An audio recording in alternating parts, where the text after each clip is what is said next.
Bonjour Maître Gauthier, merci d'être avec nous. Alors on a dressé le bilan de cette année 2022 avec les grandes tendances en France. On va s'intéresser maintenant à Reims et son agglomération. Reims s'inscrit précisément dans cette progression. Qu'en est-il? Est-ce que vous pouvez nous en dire plus? Alors effectivement, Reims s'inscrit dans la progression qu'on a pu constater en France, avec encore une hausse de prix en 2022 et qui s'ajoute aux hausses de prix que l'on connaît depuis l'après-Covid. Sur 2022, on constate une hausse de prix de l'ordre de 6% dans les logements anciens. Dans le neuf aussi, une progression de prix de quelques pourcents également.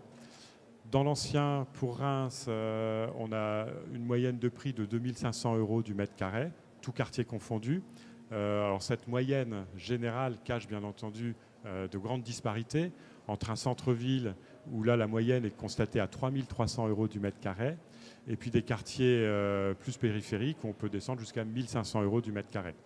Le neuf, quant à lui, est sur une moyenne de 4000 € du mètre carré avec également des disparités entre le centre-ville à 4300 € du mètre carré et des programmes plus périphériques qui étaient autour de 3600 € du mètre carré.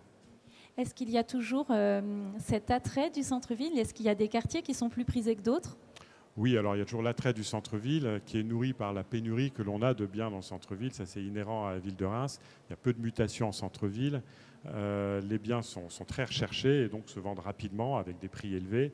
La moyenne des maisons dans le centre-ville est légèrement supérieure à 550 000 €, ce qui représente quasiment 3 500 € du mètre carré.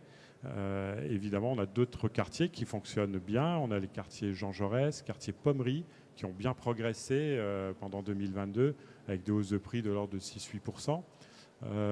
Quartier de Laon aussi, toujours le Clermarais, qui reste un quartier qui est en vogue et qui fonctionne bien. Le Saint-Rémy a bien fonctionné aussi, avec une rénovation énergétique qui se fait au fur et à mesure. C'est un quartier qui faisait un petit peu peur parce qu'on avait des logements des années 70 assez énergivores, mais qui ont subi des rénovations et qui aujourd'hui se vendent bien.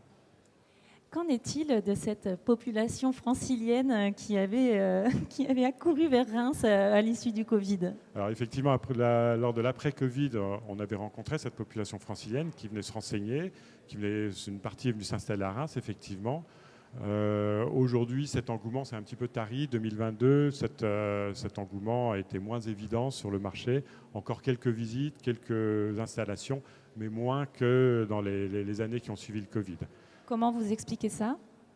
Alors, je pense qu'il y a eu un petit peu l'effet accélérateur du Covid qui ensuite s'est tari. En revanche, Reims reste toujours intéressant en tant que ville d'investisseurs.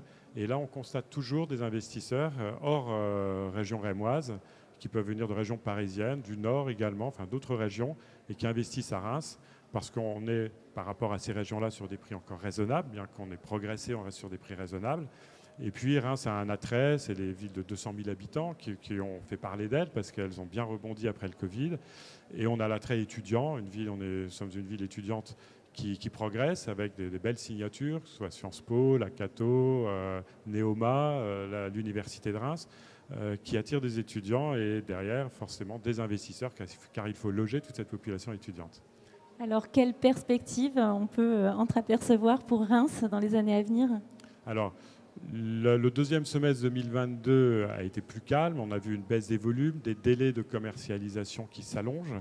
On a toujours cette pénurie de biens qui est inhérente. Mais là, on avait un peu moins d'acheteurs. Ça, c'est nouveau sur ces derniers mois.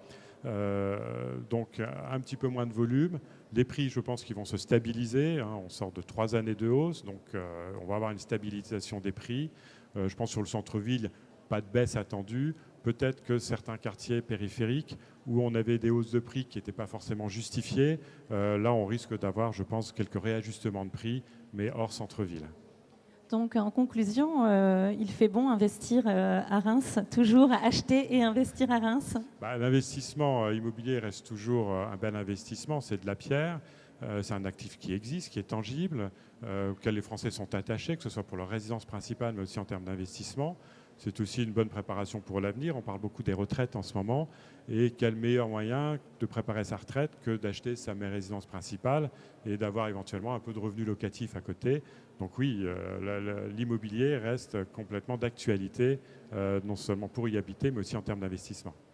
Merci beaucoup, Maître Gauthier.